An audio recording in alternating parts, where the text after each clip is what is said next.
12 जून दिन के 1:38 पर एयर इंडिया की फ्लाइट एयर इंडिया 171 क्रैश कर गया, जो बेहद दुखद घटना है। लेकिन इसके रीजंस को हम 3D एनिमेशन की हेल्प से समझने की कोशिश करते हैं। यह एयरप्लेन अहमदाबाद से 242 पैसेंजर को लेकर 1:36 पर लंदन गेटवे की तरफ उड़ान भरता है। करीब 2 मिनट तक एयरप्लेन रनवे पर अपनी स्पीड को बढ़ाता है। जब एयरप्लेन 300 किलोमीटर पर आवर की स्पीड तक पहुंच जाता है तो प्लेन रनवे से टेक ऑफ करता है। अभी प्लेन ने जस्ट टेक ऑफ किया है और सिर्फ 191 मीटर की हाइट पर पहुंचा है, लेकिन प्लेन का पायलट मेडे कॉल करता है एयर ट्रैफिक कंट्रोल के पास में और इमरजेंसी के बारे में बताते हैं कि प्लेन लिफ्ट नहीं कर रहा है। इसके बाद में कनेक्शन लूज हो जाता है और एयरप्लेन धीरे धीरे नीचे आने लगता है और एक हॉस्टल के बिल्डिंग से जाकर टकराता है और जबरदस्त ब्लास्ट होता है।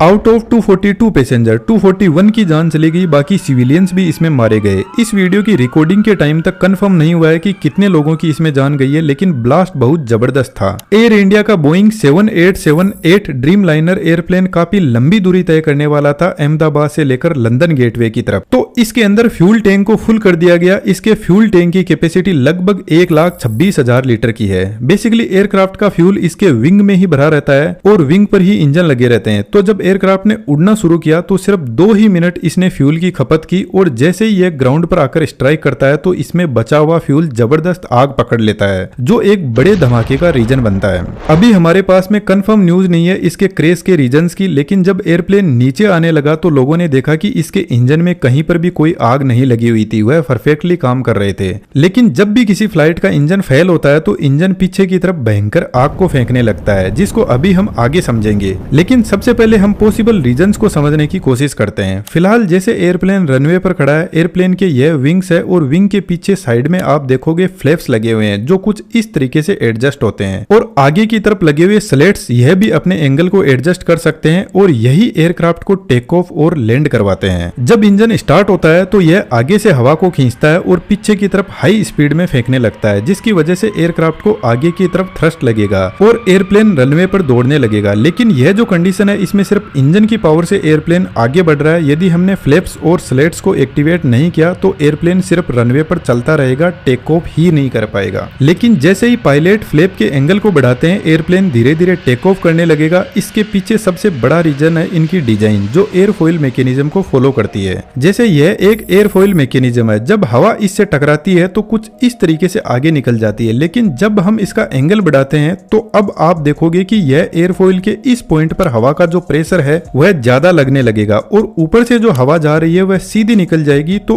इस पॉइंट पर एयर का जो प्रेशर है वह लो हो जाएगा और हमें अच्छे से पता है चीजें हमेशा हाई प्रेशर से लो प्रेशर की तरफ बढ़ती है। तो जैसे ही पायलट एयरप्लेन के फ्लैप और स्लेट एक्टिवेट करता है तो विंग के ऊपर की साइड में लो प्रेशर जनरेट होगा और एयरप्लेन टेक ऑफ करने लगेगा। लेकिन एयर इंडिया के बोइंग 7878 ड्रीम लाइनर में प्रोबेबली एक्सपर्ट्स का ऐसा कहना है कि यदि फ्लैप और स्लेट टेक ऑफ के बाद में यदि उनमें कोई टेक्निकल एरर की वजह से कोई प्रॉब्लम आई तो यह एयरप्लेन को लिफ्ट प्रोवाइड ही नहीं करवा पाएंगे और एयरप्लेन अपने आप नीचे आने लगेगा। लेकिन बोइंग का यह एयरप्लेन बहुत ही ट्रस्टेड एयरप्लेन है, इसमें ऐसी प्रॉब्लम होने के चांस बहुत कम होते हैं। तो यहाँ पर दूसरा बड़ा रीजन हो सकता है गर्मी। यदि आपको पता हो तो राजस्थान और गुजरात के एरिया में बहुत ज्यादा टेम्परेचर बढ़ा हुआ है अभी के टाइम, और जब टेम्परेचर बढ़ता है तो हवा की डेंसिटी कम हो जाती है, जिसकी वजह से एयर पार्टिकल दूर दूर चले जाते हैं। यह लंबी दूरी का विमान था तो जनरल सी बात है इसमें बहुत सारा लोड भी होगा और यदि लोड ज्यादा हुआ ऐसी गर्मी में तो प्लेन टेक ऑफ तो कर जाएगा, लेकिन हवा की डेंसिटी की वजह से लिफ्ट प्रोवाइड नहीं करवा पाएगा।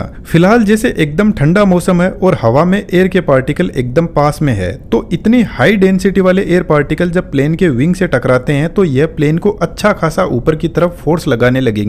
आप इसको ऐसे समझ सकते हो कि यदि 100 किलो का कोई पत्थर है तो या तो उसको 2 आदमी मिलकर उठाएंगे या 100 आदमी मिलकर उठाएंगे। तो जनरल सी बात है जब 100 लोग मिलकर उठाएंगे तो यही तरीका आसान रहेगा। तो यहाँ पर भी जब ज्यादा एयर की डेंसिटी होगी तो प्लेन आसानी से ऊपर की तरफ लिफ्ट करने लगेगा और आसमान में जाने लगेगा। लेकिन गर्मी के टाइम में जो अर्थ का सरफेस होता है वहां पर जनरली हीट ज्यादा होती है और यहाँ पर एयर के पार्टिकल्स होते हैं वह दूर दूर होते हैं। तो जब कम एयर पार्टिकल एयरप्लेन को ऊपर की तरफ फोर्स लगाएंगे तो हो सकता है कि यहाँ पर जो इंजन थ्रस्ट जनरेट कर रहा है वह सफिशिएंट ना हो, और यदि ऐसा हुआ तो इंजन यदि अपनी फुल पावर पर भी चल रहा है तो एयरप्लेन एक तो लोड और सेकंड हवा की लो डेंसिटी की वजह से धीरे धीरे नीचे आने लगेगा। इसलिए जनरली यदि आप नोटिस करोगे इंडिया, दुबई, मेक्सिको जैसी कंट्रीज में रनवे की लंबाई ज्यादा रखी जाती है ताकि प्लेन गर्मी में भी सही से टेक ऑफ कर सके। लेकिन दोस्तों एक इंपॉर्टेंट बात मैं आपको बता देता हूं, एक बार प्लेन के टेक ऑफ करने के बाद में यदि इंजन में कहीं पर भी कोई प्रॉब्लम आती है तो पायलट कुछ भी नहीं कर सकता, उसके कंट्रोल में कुछ नहीं होता है, क्योंकि प्लेन को वापस जल्दी से टर्न देकर रनवे पे नहीं लाया जा सकता।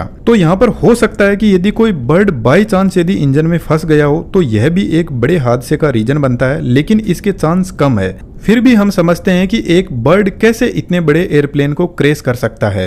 इंजन के आगे के इस हिस्से में बहुत सारे कंप्रेसर होते हैं और पीछे के इस हिस्से में टरबाइन होते हैं जो इन कंप्रेसर को चलाते हैं। कंप्रेसर का काम बेसिकली बाहर से हवा को अंदर की तरफ खींचना है और उसको कंप्रेस करना होता है। एयर कंप्रेस होने के बाद में पहुंचती है कंबशन चेंबर में, जहां पर फ्यूल जलता है। तो कंबशन चेंबर में सबसे पहले फ्यूल को स्प्रे किया जाता है जो बाहर से हवा आ रही है उसमें, जिसकी वजह से फ्यूल अच्छे से एयर के साथ में मिक्स हो जाएगा और फिर यहाँ पे लगे इग्नाइटर फ्यूल में आग लगाते हैं, जिसकी वजह से यहाँ पर बहुत सारी गैसेस जनरेट होती है। तो यहाँ पर टेम्परेचर और प्रेशर बढ़ने लगता है, जिसकी वजह से यह गैस एक्सपेंड करने लगती है। अब इस हाई प्रेशर वाली हवा को पीछे एक नोजल से बाहर फेंका जाता है, जिसकी वजह से इंजन को आगे की तरफ फोर्स लगता है। लेकिन यदि इसके कंप्रेसर में आगे की तरफ कोई बर्ड आकर फंस जाता है, वैसे तो यहाँ पर कंप्रेसर की स्पीड बहुत ज्यादा हाई होती है, लेकिन यह जो बर्ड है वह कंप्रेसर में एयर के फ्लो को ब्लॉक कर देता है, जिसकी वजह से कंबशन चेंबर को हवा मिल नहीं पाएगी। जबकि फ्यूल का यहाँ पर रेगुलर स्प्रे हो रहा है तो कंबशन चेंबर का टेम्परेचर बढ़ने लगेगा। अब एक प्रॉब्लम तो यहाँ पर है कि कंबशन चेंबर का टेम्परेचर बढ़ने लगेगा, जिसकी वजह से यहाँ पर आग लग सकती है।